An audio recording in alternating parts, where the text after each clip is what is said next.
The time has come for federal workers to return to work at the office. Elon Musk, in response to Representative Ralph Norman, who publicly noted that no government agencies yet were occupying even half their workspaces, posted this on X. He said those who ignored President Trump's executive order to return to work have now received over a month's warning.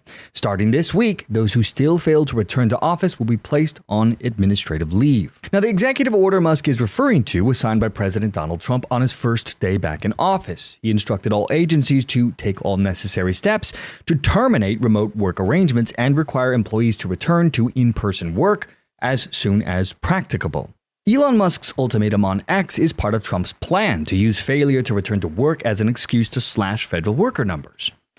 If they don't agree by February 6th to show up back to work in their office, they will be terminated, and we will therefore be downscaling our government, which is something that the last 10 presidents have tried very hard to do but failed.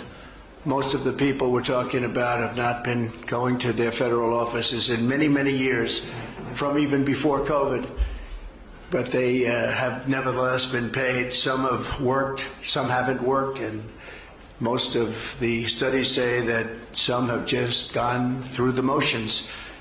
We're requiring them to show up to work or be terminated. We think a very substantial number of people will not show up to work, and therefore our government will get smaller and more efficient, and that's what we've been looking to do for many, many decades, frankly. If you remember, on his first day back in office, he signed an executive order titled Return to In-Person Work. He directed all federal agency heads to terminate remote work arrangements and require employees to return to work in person at the respective duty stations on a full-time basis, with exemptions left to agency discretion. The order was effective immediately and set a 30-day implementation window, with agencies required to update telework policies by January 24th. A simultaneous hiring freeze compounded the pressure, halting new hires except in critical areas like border security. This is the trap that the administration has set for these federal workers. By refusing to follow orders to return to work, they will be giving the Trump administration just the excuse they need to greatly thin the bureaucracy herd. It is the perfect pretext for eliminating those who defy the mandate, especially career civil servants seen as disloyal or obstructive, especially during his first term. This is the next stage in Trump's mission to dismantle what he sees as the deep state. And in case you forgot or also were unaware, President Trump, on top of his return to work executive order, also reinstated Schedule F. Schedule F weakens job protections by reclassifying policy-related roles as at-will positions. This is part of the chainsaw that they are using to cut through bureaucratic web designed to keep federal employees from accountability to the people. Agencies were given 90 days until April 20th to submit lists of positions for reclassification per the order. The Office of Personnel Management issued guidance on January 23rd, prioritizing policy-adjacent roles, and already some agencies like the Department of Veterans Affairs have reportedly begun flagging staff, though full lists remain pending. Schedule F's reinstatement bolsters the return to office strategy. Non-compliance could be framed as insubordination for Schedule F employees, which would fast-track dismissals without the 30-day notice that is normally required for competitive service staff. Now, of course, federal workers are continuing to defy the government that they serve. Check this out from The Guardian. This was posted earlier this morning. It's titled, "Federal Workers Sue Over Elon Musk's Threat to Fire Them If They Don't Explain Their Accomplishments." Attorneys for federal workers said on Monday in a lawsuit that billionaire Trump's advisor Elon Musk had violated the law with his weekend demand that employees explain their accomplishments or risk being fired, the AP reports. The updated lawsuit, which was filed in federal court in California, of course it was, and was provided to the Associated Press, is trying to block mass layoffs, naturally, pursued by Musk and President Donald Trump, including any connected to the email distributed by the Office of Personnel Management on Saturday. The office, which functions as a human resources agency for the federal government, said employees needed to detail 5 things that they did last week by end of day on Monday. No OPM rule, regulation, policy, or program has ever, in United States history, purported to require all federal workers to submit reports to OPM, said the amended complaint, which was filed on behalf of the unions, business veterans, and conservation organizations represented by the group State Democracy Defenders Fund. It called the threat of mass firings one of the most massive employment frauds in the history of this country. please.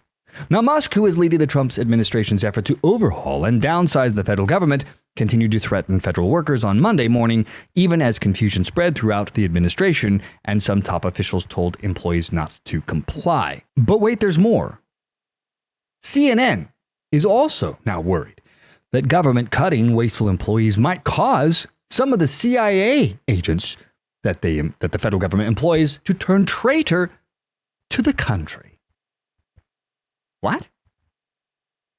This was an article by a bunch of people, so I'm not going to bother reading the names, titled "How Trump's Government Cutting Move Risks Exposing the CIA's Secrets." They write, the CIA is conducting a formal review to assess any potential damage from an unclassified email sent to the White House in early February that identified for possible layoffs some officers by first name and last initial and could have exposed the roles of people working undercover, a source familiar with the matter told CNN.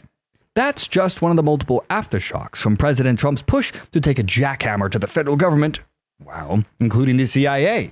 The administration's effort to cut the force and audit spending at the CIA and elsewhere threatened to jeopardize some of the government's most sensitive work, current and former U.S. officials familiar with internal deliberations say. On the CIA's 7th floor, home to top leadership, some officers are quietly discussing how mass firings and the buyouts already offered to staff risk creating a group of disgruntled former employees who might be motivated to take what they know to a foreign intelligence service.